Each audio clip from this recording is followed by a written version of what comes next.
I remember very explicitly my two kids, they shared a room. I was trying to get them to bed at night, and they were both temper tantruming. And so this particular night, I remember it put me over the edge. I just started screaming at my kids. I can still picture it. I closed the bedroom door, and as I was running out of my house, I started punching myself as hard as I could in my own face. It's that shame, that hyper shame moment of like, what have I done? I'm acting in the exact same way as my dad acted.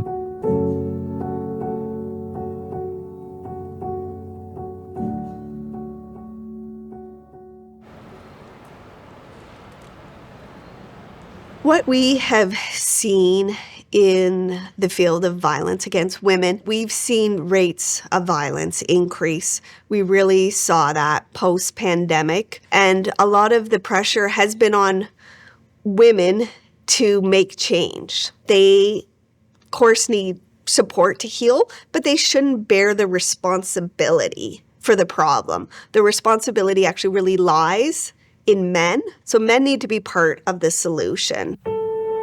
We were hearing from the women that we worked with that they didn't necessarily want to leave their relationships, they just wanted the violence to stop.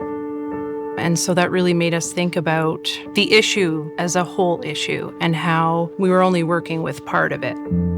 Internally, we talked about that, what would that look like, and really started to think about how we could do the work differently and work with the whole family, because it's a very specific expertise that can do the work, and it was expertise that we didn't have. We were very thoughtful in terms of our approach and knew that we needed to have the best possible male support that we could find. I already had one individual in mind when I thought about this work. There's a real absence of upstream efforts to kind of deal with the root cause of violence. A lot of what we do in community and society is respond after the fact, and nobody's focused on prevention. We've tried criminalizing this issue. We've tried creating a shelter system, and here we are now in an epidemic of domestic violence in our communities, and nobody has ever like flipped that switch beyond criminalization to think about how do we actually work with these men. And so it wasn't surprising that a women's shelter, an organization that has been supporting women and children for decades, was saying, you know, enough is enough. The first step was getting a group of guys who understand why men perpetrate violence in the first place.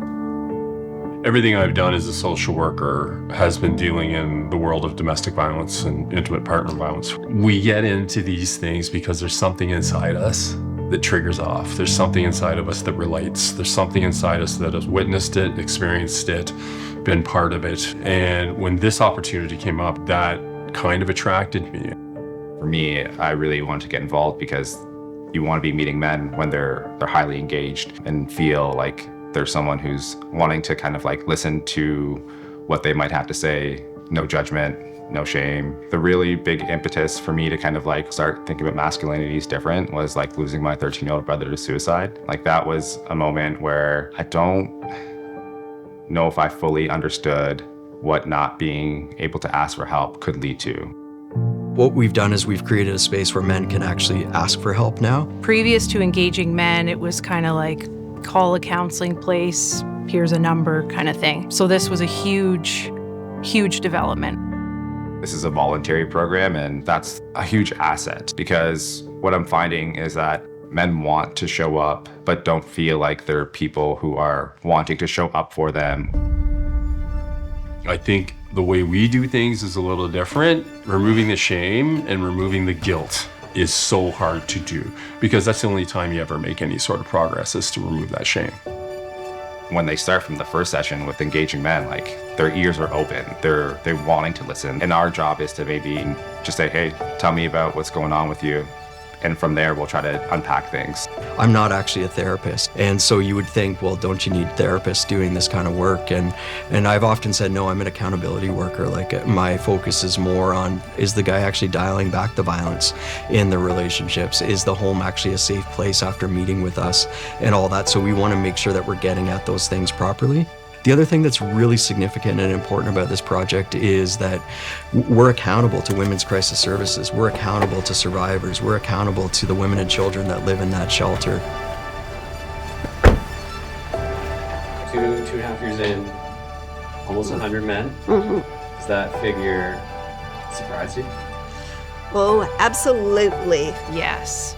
I remember at the beginning, we got our first referral and he showed up to the meeting and then he set up another meeting and we said, oh, he set up another meeting. And then he showed up to the second meeting and we said, oh my gosh, he showed up again. And then they just kept coming in from there and we couldn't believe it. To now know that we've had 100 men choose to change their behavior is absolutely incredible. I think it's been really a reminder to me that the vast majority of men do not want to have abusive behavior towards their family. The barriers are very low. It's a free program. We meet with men in their homes. We meet in coffee shops. We're not a 9-to-5 kind of service. That really sets us apart. I mean, people are showing up, men are coming to it, so it's working. And one of the amazing parts of this story is that Women's Crisis Services stepped up without sort of a direct pocket of funding to run this program. And I think really we need to support it as a community. And what that means is we need to properly resource it. We need to fund it. When I'm talking to people and I say, hey, I do therapy with men who perpetrate domestic violence against women, and there's a pause. Oh, Pete, I'm glad it's you because I wouldn't be able to do it. I don't want that response anymore. I want, oh, you're doing that. Oh, I'd heard about that. I want to hear more of that kind of stuff happening because I want it to get bigger. And I want it to be woven into the fabric of supporting people because then that's being taught to their kids. That's being taught to families. Our shelters have been around for almost 50 years, and we've seen third and fourth generations needing support. So to break that cycle, the impact on those children is enormous. You're not just helping 100 men, you're helping essentially thousands of families. I grew up in domestic violence. I have a dad who's like the quintessential coercive control abuser. I recognize my dad in a lot of these guys, right? And I see myself in a lot of these guys. I've had to ask for help as well too. I was a young dad at one point in time and struggling with some anger issues, and I reached out for help at a really pivotal time in my life that I think made a big difference in my family's life too. My dad and I were a lot alike in some ways, but the difference between me and him was I went and asked for help.